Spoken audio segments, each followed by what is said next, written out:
Galerinha do sexto ano, estamos aqui para nos encontrar mais uma vez para falarmos de redação, de produção textual. Lembrando, galera, quando nós falamos em língua portuguesa, nós englobamos a produção textual. Nós fazemos aqui uma aulinha separada, chamamos de redação, apenas para tratarmos dessa coisa mais leve, mais gostosa, que é o texto, que é fazer o texto. Mas nós precisamos de todas as informações da norma gramatical para que a gente possa produzir bons textos. Então, nós precisamos estar atentos. Que tipo de texto que eu quero produzir? Por isso que é importante conhecer os gêneros textuais. Lembra? A tia Karina já falou algumas vezes aqui sobre gêneros textuais com você. Então, vamos lá, vamos relembrar isso aí. O que são os gêneros textuais? Hoje nós escolhemos um que é o poema, mas vamos falar de modo geral. São as formas de redação que apresentam características particulares. Redação nada mais é do que redigir e escrever.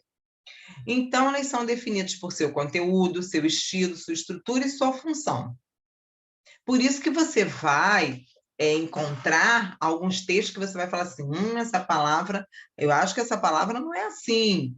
Mas, às vezes, o autor faz modificações para fazer rimas, para fazer graça, para ter humor, tom de humor, como o que acontece nos cordéis, para emocionar, como é o que acontece nas poesias, nos poemas.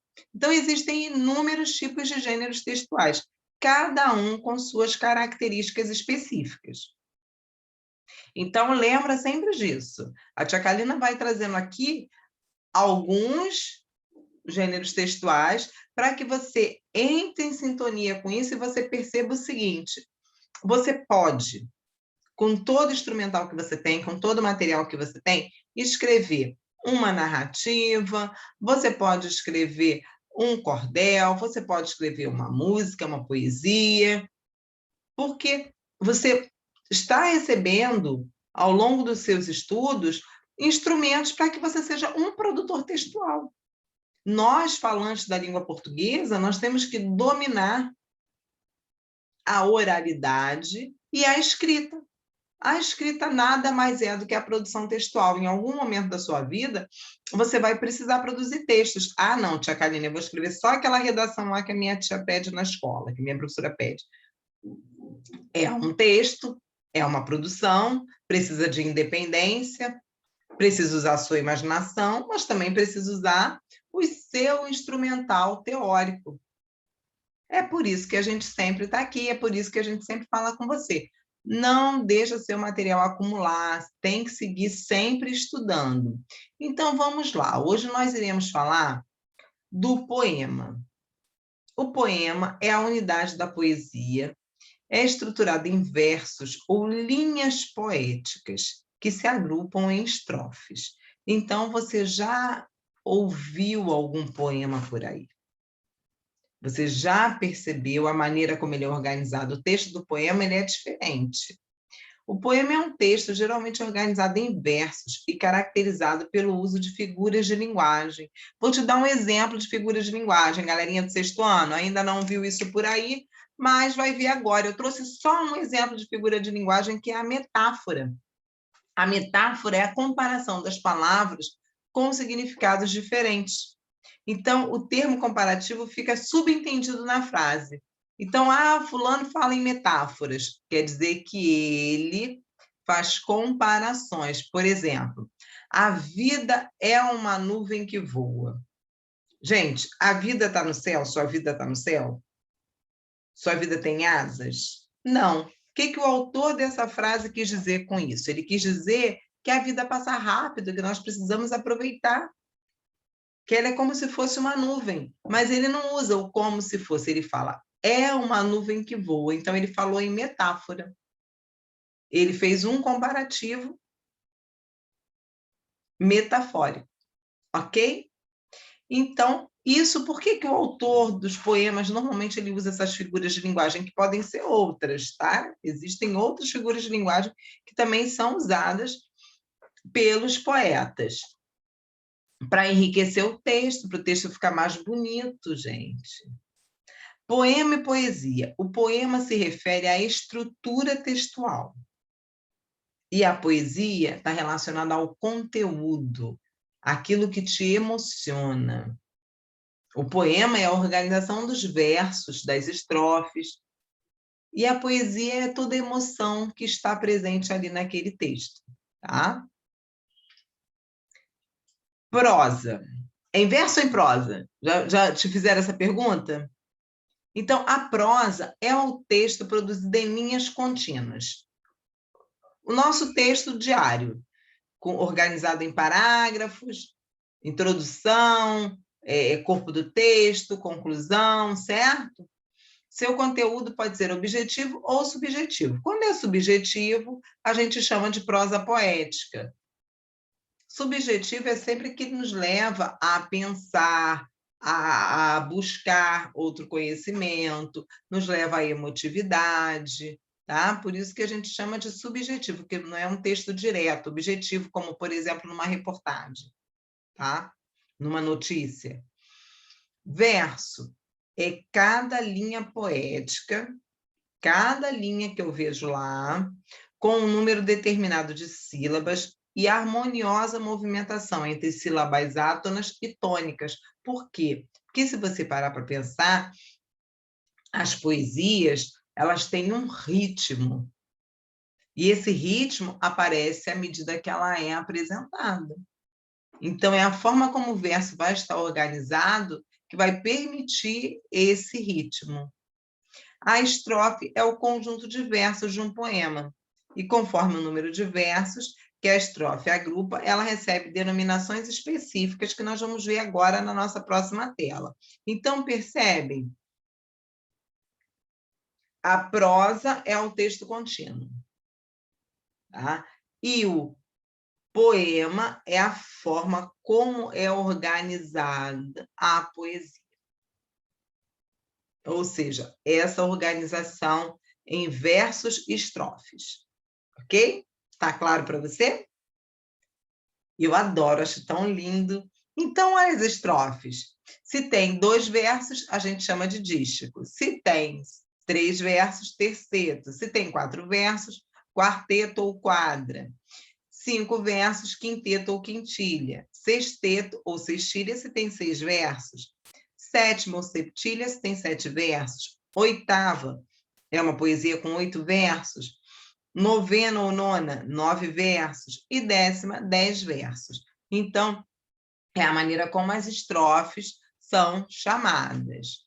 Vamos lá para ver as características do gênero textual poema, porque eu quero que você fique prontinho para você escrever um poema lindo para sua professora, para sua mãe, para sua amiga, não é? Para um amigo, para o pai. O poema tem por finalidade expressar sentimentos, emocionar, entreter o leitor. É totalmente diferente dos textos que nós vemos em jornais, por exemplo, das notícias, das reportagens, do artigo de opinião, porque ele quer realmente emocionar.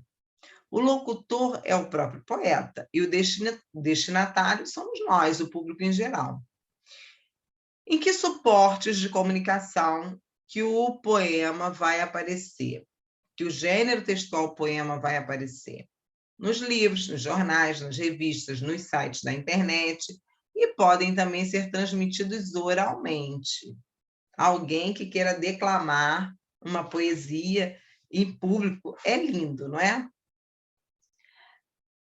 Quais os temas? Temas variados.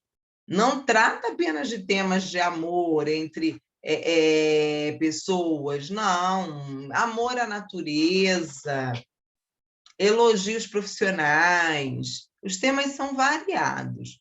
Organiza-se em versos, que eu já falei, que podem se agrupar em uma ou mais estrofes. A linguagem, gente, é expressiva, figurada, já te falei das figuras de linguagem, pessoal, porque é a emoção do autor, a emoção do poeta, subjetiva, e geralmente na variedade padrão, ou seja, ele segue a norma culta. Geralmente você não vai encontrar vícios de linguagem, gírias, nada disso. Explora a sonoridade, o ritmo e a rima das palavras. Pode apresentar palavras e expressões que exploram os sentidos, porque ele quer nos levar à emoção. O poeta, ele quer que a gente se emocione com aquilo que ele escreveu.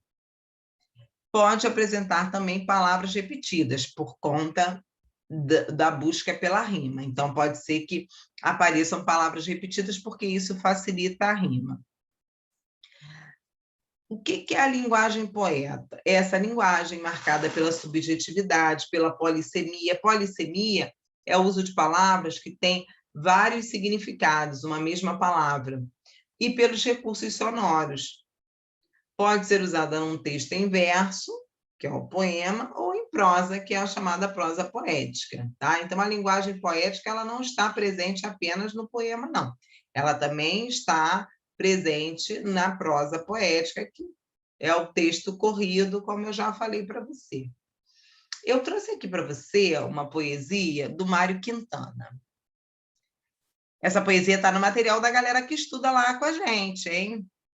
Então, vamos lá. O dia abriu seu para-sol bordado, do Mário Quintana. O dia abriu seu para-sol bordado, de nuvens e de verde armaria, e estava até um fumo que subia, minuciosamente desenhado. Depois surgiu no céu arqueado, lua a lua, em pleno meio-dia. Na rua, um menininho que seguia parou, ficou a olhá-lo admirado. Pus meus sapatos na janela alta, sobre o rebordo, céu é que lhes falta, para suportarem a existência rude. E eles sonham imóveis, deslumbrados, que são dois velhos barcos encalhados sobre a margem tranquila de um açude. Então, o que a Tia Kalina fez aqui? A Tia Kalina trouxe esse poema para você com cores diferentes para você perceber a separação dos versos, a separação das estrofes. Então, cada estrofe está numa cor. Eu marquei para você também as rimas, para você perceber esse ritmo dado pela rima, certo? Então, eu tenho aqui bordado com desenhado, então ele está falando do sol, não é? Ele fala, o dia abriu o seu para-sol bordado. Então, como se o dia tivesse aberto, não é? Para um lindo céu. Então, tudo que está desenhado no céu para ele é um bordado, como se aquilo fosse minuciosamente desenhado. E aí eu tenho aqui mais outras duas estrofes de cores diferentes para você perceber isso, e a marcação das rimas também para que você possa identificar, certo? Então, vamos lá. Eu também trouxe duas perguntinhas só, para a gente pensar um pouquinho sobre o que o Mário Quintana queria falar com esse texto. No verso, o dia abriu seu para-sol bordado, qual é o significado? A expressão para-sol estaria sendo utilizada para fazer referência a um objeto que lembrasse um guarda-chuva, mas que o protegeria do sol. Então, o verso significa o nascer do dia com o sol, que é barrado pelas nuvens e pelas árvores que fazem sombra, para que o calor não seja muito forte. Então, o sol é lindo, mas nós estamos protegidos pelas nuvens e pelas árvores. Isso dá um bordado, isso dá uma imagem muito bonita. Vamos ver aqui a nossa outra, trouxe mais uma pergunta. Na primeira estrofe do poema, o que o Mário Quintana quis sugerir ao separar as sílabas das palavras? Ele usou, olha só, vou voltar lá. A palavra que ele separou a sílaba foi minuciosamente. Ó, minuciosamente. Ele usa a separação silábica para sugerir o movimento vagaroso da fumaça, o movimento das nuvens no céu como se fosse uma fumaça subindo, se desenhando vagarosamente. Então, ele usa vários instrumentos de linguagem para fazer com que a gente perceba a alegria desse dia que nasce, Para ele, o dia tem toda uma poesia, e essa poesia, essa emoção, está no movimento do universo, que a gente chama de céu, no movimento. E isso, para ele, é lindo, isso mexe com a emoção dele. E quando ele escreve, ele também toca na nossa emotividade, ele também toca na nossa emoção. Gostou? Agora vai lá, dá um joinha no canal, curte nossas redes, faz a tua atividade, não deixa o seu material pedagógico jogado de lado, não. É importante que você vá lá, que você faça todas as suas atividades, que você use bastante o seu material. Nada de deixar as coisas para depois, nada de deixar folhas em branco, nada disso. Vai lá, usa o seu livro, faz as atividades. Você tem esse texto lá, que eu não sou boba nem nada, hein? Tá? Tchau, tchau, tchau. Te espero no nosso próximo encontro. Não esquece que eu também estou no Zero Dúvida, hein, galera?